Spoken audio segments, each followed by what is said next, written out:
ಮಂಗಳೂರು ಹೊರವಲಯದ ಕಿನ್ನಿಗೋಳಿ ಸಮೀಪದ 7 ಇಂಚಿಯ ಪಟ್ಟೆಯಲ್ಲಿ ನಡೀತಾ ಇದ್ದಂತಹ ಅಕ್ರಮ ಮರಳುಗಾರಿಕೆ ಮಂಗಳೂರು ಗಣಿ ಅಧಿಕಾರಿಗಳು ದಾಳಿ ಮಾಡಿದ್ದಾರೆ.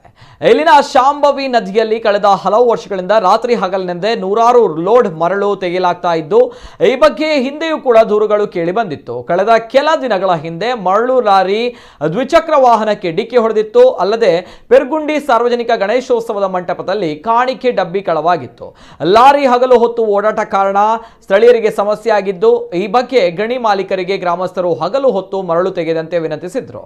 ಇವರ ವಿನಂತಿಗೆ ತಲೆಕೆಡಿಸಿಕೊಳ್ಳದ ಗಣಿ ಮಾಲೀಕರು ರಾಜಾರೋಷವಾಗಿ ಅಕ್ರಮ ಗಣಿಗಾರಿಕೆಯಲ್ಲಿ ತೊಡಗಿದ್ರು.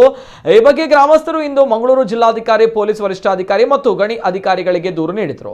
ಈ ಕಾರಣದಿಂದ ಸ್ಥಳಕ್ಕೆ ಗಣಿ ಅಧಿಕಾರಿ ಪದ್ಮಶ್ರೀ ಸ್ಥಳಕ್ಕೆ ದಾಳಿ ನಡೆಸಿದ್ದಾರೆ. ಈ ಸಂದರ್ಭ ನದಿಯಲ್ಲಿ 3 ದೋಣಿಗಳು ಸಿಕ್ಕಿದ್ದು ಅದನ್ನು ವಶಪಡಿಸಿಕೊಂಡಿದ್ದಾರೆ. ಗ್ರಾಮಸ್ಥರೇ ದೋಣಿಗಳನ್ನು ದಡಕ್ಕೆ ತರಲು ಸಹಕರಿಸಿದ್ದು, ಸುಮಾರು 20 ದೋಣಿಗಳಲ್ಲಿ ಮರಳು ತೆಗಿತಾ ಇದ್ದು, ಬೇರೆ ದೋಣಿಗಳನ್ನು ಪೂರ್ವ ಮಾಹಿತಿ ಪಡೆದ ಗಣಿ ಮಾಲೀಕರು ತಪ್ಪಿಸಿ ಇಟ್ಟಿರಬಹುದು ಎಂದು ಗ್ರಾಮಸ್ಥರು ಆರೋಪಿಸಿದ್ದಾರೆ. ನದಿ ದಡದಲ್ಲಿ ಮರಳು ಕಾರ್ಮಿಕರಿಗೆ ಉಳಿದುಕೊಳ್ಳಲು 2 ಟರ್ಪಾಲ್ನ ಶೆಡ್ಗಳನ್ನು ನಿರ್ಮಿಸಿದ್ದು ಅದನ್ನು ಗ್ರಾಮಸ್ಥರು ಧ್ವಂಸ ಮಾಡಿದ್ದಾರೆ. ಸ್ಥಳಕ್ಕೆ ಗಣಿ ಅಧಿಕಾರಿ ಪದ್ಮಶ್ರೀ, ಮುಲ್ಕಿ ತಹಶೀಲ್ದಾರ್ ಕಮಲಮ್ಮ, ಐಕಳ ಗ್ರಾಮ ಕರ್ಣಿಕ ವಿಜೇತ ಸ್ಥಳಕ್ಕೆ ಭೇಟಿ ನೀಡಿ ಪರಿಶೀಲನೆ ನಡೆಸಿದ್ದಾರೆ.